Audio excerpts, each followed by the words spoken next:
নমস্কার দর্শক ও শ্রোতা বন্ধুরা, আশা করি ঠাকুরের আশীর্বাদে সকলে খুব ভালো আছেন এবং সুস্থ আছেন। আজ আমি ঠাকুর শ্রী শ্রী রামকৃষ্ণদেবের কাহিনী অবলম্বনে কথামৃত থেকে ঠাকুর গিরিশ প্রভৃতি ভক্ত সঙ্গে ভক্তের প্রতি ঠাকুরের স্নেহ, গিরিশ, লাটু, মাস্টার, বাপুরাম, নিরঞ্জন, রাখাল, এই পরিচ্ছেদটি আপনাদের সামনে তুলে ধরব। গিরিশ, লাটু, মাস্টার উপরে গিয়া দেখেন ঠাকুর শয্যায় বসিয়া আছেন। শশী ও আরও দু একটি ভক্ত সেবার তো ওই ঘরে ছিলেন। ক্রমে বাবুরাম, নিরঞ্জন, রাখাল ইহারাও আসিলেন। ঘরটি বড়, ঠাকুরের শয্যার নিকট ঔষধাদি ও নিতান্ত প্রয়োজনীয় জিনিসাদি রহিয়াছে। ঘরের উত্তরে একটি দ্বার আছে। সিঁড়ি হইতে উঠিয়া সেই দ্বার দিয়া ঘরে প্রবেশ করিতে হয়। সেই দ্বারের সামনাসামনি ঘরের দক্ষিণ গায়ে আর একটি দ্বার আছে। ওই দ্বার দিয়া দক্ষিণের ছোট ছাদটিতে যাওয়া যায়। সেই ছাদের উপর দাঁড়াইলে বাগানের গাছপালা, চাঁদের আলো, অদূরে রাজপথ ইত্যাদি দেখা যায়। ভক্তদের রাত্রি জাগরণ করিতে হয়, তাহারা পালা করিয়া জাগেন। মশারি টাঙাইয়া ঠাকুরকে শয়ন করাইয়া যে ভক্তটি ঘরে থাকিবেন তিনি ঘরের পূর্বধারে মাদুর পাতিয়া কখনো বসিয়া কখনো শুইয়া থাকেন। অসুস্থতা নিবন্ধন ঠাকুরের প্রায় নিদ্রা নাই, তাই যিনি থাকেন তিনি কয়েক ঘন্টা প্রায় বসিয়া কাটাইয়া দেন। আজ ঠাকুরের অসুখ কিছু কম। ভক্তেরা আসিয়া ভূমিষ্ঠ হইয়া প্রণাম করিলেন এবং ঠাকুরের সম্মুখে মেজের উপর বসিলেন। ঠাকুর আলোটি কাছে আনিতে মাস্টারকে আদেশ করিলেন। ঠাকুর গিরিশকে সস্নেহ সম্ভাষণ করিতেছেন। ঠাকুর গিরিশের প্রতি কহিলেন, ভালো আছো? লাটুর প্রতি, একে তামাক খাওয়া আর পান এনে দে।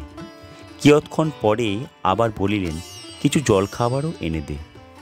লাটু কহিলেন, পান টান দিয়েছি, দোকান থেকে জলখাবারও আনতে যাচ্ছে। ঠাকুর বসিয়ে আছেন। একটি ভক্ত কয়গাছি ফুলের মালা আনিয়া দিলেন। ঠাকুর নিজের গলায় একে একে সেগুলি ধারণ করিলেন।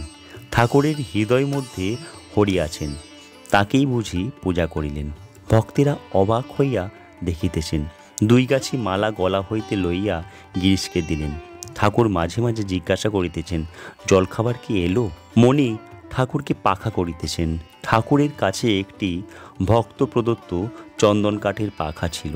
ঠাকুর সেই পাখাখানি মণির হাতে দিলেন। মণি সেই পাখা লইয়া বাতাস করিতেছেন। মণি পাখা করিতেছেন। ঠাকুর দুই গাছি মালা গলা হইতে লইয়া তাহাকে দিলেন। লাটু ঠাকুরকে একটি ভক্তের কথা বলিতেছেন। তাহার একটি 7-8 বৎসরের সন্তান প্রায় 1.5 বৎসর হইল দেহত্যাগ করিয়াছে। সে ছেলেটি ঠাকুরকে কখন ভক্ত সঙ্গে কখন কীর্তনানন্দে একেবারে দর্শন করিয়াছিল। লাটু শ্রীরামকৃষ্ণের প্রতি কহিলেন, ইনি এর ছেলেটির বই দেখে কাল রাত্রে বড় কেঁদেছিলেন। পরিবার ও ছেলের শোকে পাগলের মতো হয়ে গেছে। নিজের ছেলেপুলেকে মারে, আঁচড়ায়। ইনি এখানে মাঝে মাঝে থাকেন, তাই বলে ভারী হ্যাঙ্গাম করে। ঠাকুর শ্রীরামকৃষ্ণ এই শোকের কথা শুনিয়া যেন চিন্তিত হইয়া চুপ করিয়া রহিলেন। গিরিশ কহিলেন, অর্জুন অত গীতা পড়ে অভিমন্যুর শোকে একেবারে মূর্ছিত, তা এর ছেলের জন্য শোক কিছু আশ্চর্য নয়। এই ছিল আজকের আলোচ্য কাহিনী। আজকের এই কাহিনীটি যদি আপনাদের ভালো লেগে থাকে তাহলে অবশ্যই অনুরোধ করব, ভিডিওর নিচে কমেন্ট বক্সে ছোট্ট করে একটি কমেন্ট এবং লাইক অবশ্যই করে যাবেন।